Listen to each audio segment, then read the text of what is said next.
তোমার জামাই বিদেশে থাকে, ফোন টোন করছিল? ও তো একদিন খোঁজ খবর নিলে 7 দিন মনে থাকে না, ওর তো কাজ কাম নিয়ে ব্যস্ত থাকে। হ্যাঁ ফোন দিয়েছিল এই 3-4 দিন আগে। এর মধ্যে আর ফোন দেয় নাই? না এর মধ্যে আর ফোন টোন দেয় না। একও ভালো লাগে না বাসায় একলা, তার জন্য আমি তোমাকে বলি যে তুমি মাঝে মাঝে এসে আমাকে একটু সময় দিয়ে যাও। এই জন্যই তো তোমার কাছে আসি। হ্যাঁ এটা তো একটা কথাই। যে খাওয়া দাওয়া করছো? হ্যাঁ আমি খাওয়া দাওয়া করছি, তুমি খাওয়া দাওয়া করছিলা?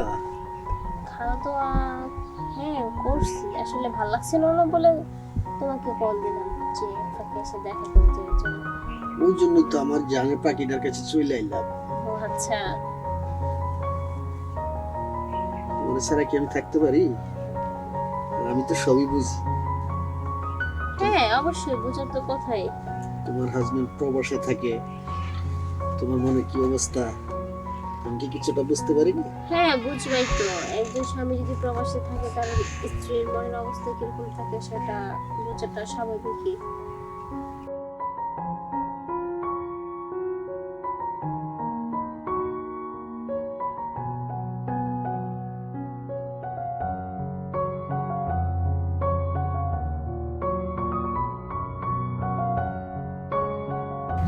আরে এটাই তো আমার ওয়াইফ, কার সাথে ডলাডলি করতেছে এখানে?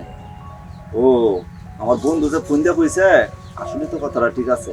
এখন যদি নিজের চোখে না দেখতাম তাহলে বুঝতে পারতাম না। রাখ, আমি আইতাছি। তোমার জামাই তাহলে বিদেশ থেকে কবে আইবো? ও কবে আসবে তার ঠিক ঠিকানা নাই।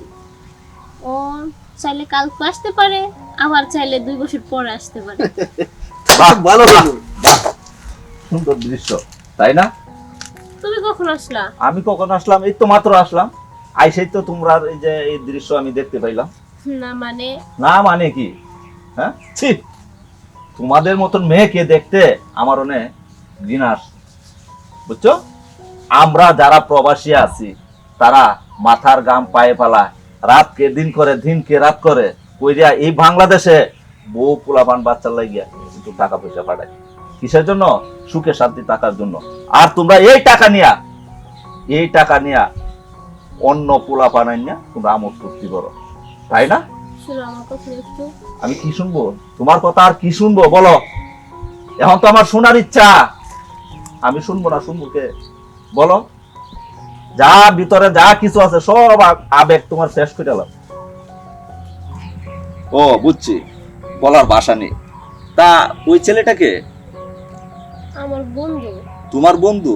হ্যাঁ। হ্যাঁ, বন্ধুর সাথে কি করতেছো তো? আসলে কি কথা বলছিলাম। এই তোমার এখানে কি?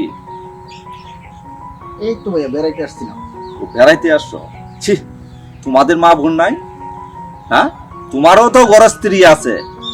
আজ যদি তোমার ঘরের স্ত্রীর সাথে অন্য একটি ছেলে যায়, তারা যদি পরকীয়া লিপ্ত হয়, তোমার মনটা কিরকম হইবে?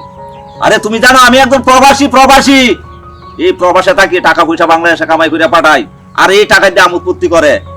আর শোনো, তোমার কাছে যে আমি 1 লক্ষ টাকা দিছি 3 দিন আগে, টাকাটা কোথায়?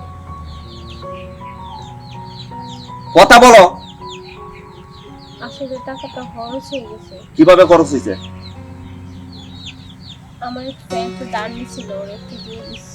ও আচ্ছা, টাকা কামাই করি আমি আর ধার দাও ফ্রেন্ডেরে।